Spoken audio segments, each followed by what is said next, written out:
جالیوں کے سوراخوں سے انہیں بس وہ پردہ ہی نظر آ سکتا ہے جو کہ حجرہ شریف کی 5 دیواروں پر پڑا ہوا ہے۔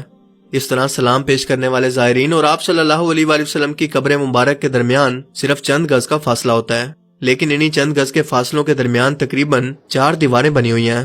ایک سنہری جالیوں والی دیوار، دوسرا 5 کونوں والی دیوار، تیسرا 5 کونوں والی دیواریں، اور چوتھی وہ 4 دیواری جو کہ آپ کے اصل حجرے یا آپ کے گھر کی دیوار تھی، جہاں تک پچھلے 1300 سال سے کوئی نہیں جا سکا سوائے 2 موقع کے۔ ایک بار سن 51 ہجری کے اندر حضرت عمر بن عبدالعزیز رحمۃ اللہ علیہ کے دور میں ان کا غلام، اور دوسری بار سن 881 ہجری کے اندر معروف مورخ علامہ السمودی کے بیان کے مطابق وہ خود گئے۔ نور الدین زنگی رحمۃ اللہ علیہ کے دور میں جب کچھ یہودیوں نے سرنگ کھود کر آپ صلی اللہ علیہ وآلہ وسلم کے جسم مبارک کو چرانے کی کوشش کی تھی، تب آپ نے جو سیسا پلائی دیوار بنائی تھی وہ زمینی تھی، یعنی قبر کے نیچے تھی، نہ کہ اس کے آس پاس، تقریباً 200 فٹ نیچے، اور جو واقعہ میں پاؤں نظر آیا تھا وہ بھی سرنگ کے ذریعے ہی نظر آیا تھا، نہ کہ قبر مبارک کی طرف سے۔ بہرحال اس موقع پر یہ ثابت نہیں ہے کہ انہوں نے بھی قبر کی زیارت کی تھی۔ کہا جاتا ہے کہ سن 91 ہجری سے لے کر سن 881 ہجری تک تقریباً 800 صدیاں کوئی بھی شخص آپ صلی اللہ علیہ وآلہ وسلم کی قبر مبارک کو نہیں دیکھ پایا۔ اس کے بعد سن 881 ہجری میں حجرہ مبارک کی دیواروں کے بوسیدہ ہو جانے کی وجہ سے ان کی دوبارہ تعمیر کرنا پڑی۔ علامہ نور الدین ابو الحسن السمودی رحمۃ اللہ علیہ مدینہ منورہ میں موجود تھے، جنہوں نے ان دیواروں کی تعمیر نو کے کام میں خود حصہ لینے کی سعادت حاصل کی۔ وہ لکھتے ہیں کہ 14 شعبان سن 881 ہجری کو یہ 5 دیواریں مکمل طور پر گرا دی گئیں، جس کے بعد دیکھا گیا کہ اندرونی 4 دیواروں کے اندر بھی دراڑیں پڑ چکی ہیں، تو ان کو بھی گرا دیا گیا۔ وہ کہتے ہیں کہ میری آنکھوں کے سامنے اب وہ مقدس حجرہ تھا، مجھے اندر داخلے کی اجازت ملی، میں نے ایسی خوشبو محسوس کی جو کہ میں نے زندگی میں اس سے پہلے کبھی محسوس نہیں کی۔ میں نے رسول کریم صلی اللہ علیہ وآلہ وسلم اور آپ کے دونوں خلفاء کی خدمت میں ادب سے سلام پیش کیا۔ آپ کا حجرہ مبارک مربعی شکل کے اندر تھا، اس کی 4 دیواریں کالے رنگ کے پتھروں سے بنی تھی جیسے خانہ کعبہ کی دیواریں بنی ہیں۔ اس 4 دیواری میں کوئی ایک بھی دروازہ نہیں تھا۔ میری پوری توجہ ان 3 قبروں پر جمی ہوئی تھی کہ کہیں ایک بھی لمحہ مجھ سے ضائع نہ ہو جائے۔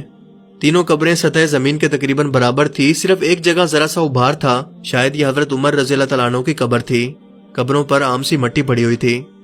اس بات کو آج 5 صدیاں گزر چکی ہیں جس کے دوران کوئی ایک بھی انسان ان دیواروں کے اندر داخل نہیں ہوا۔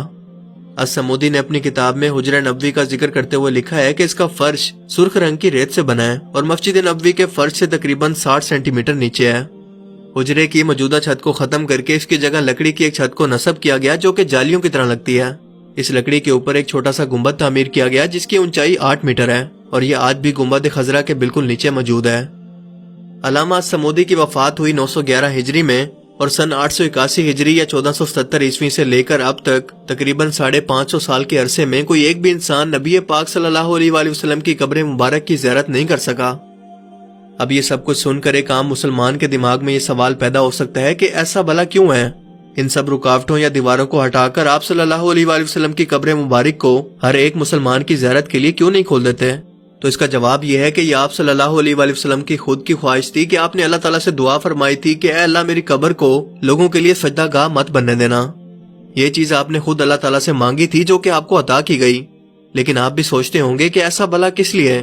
اس لیے تاکہ یہود و نصارہ کی طرح نبی پاک صلی اللہ علیہ وآلہ وسلم کی قبر کو بھی مسلمان پوجنے کی جگہ یا سجدہ کرنے یا عبادت کرنے کی جگہ نہ بنا لیں۔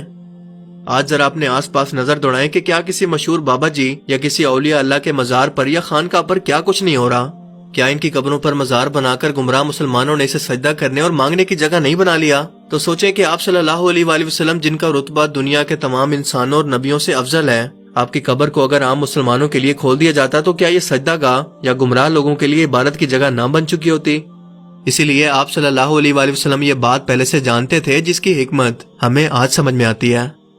اللہ تعالیٰ ہمیں سمجھنے کی اور نیک عمل کرنے کی توفیق عطا فرمائے، آمین۔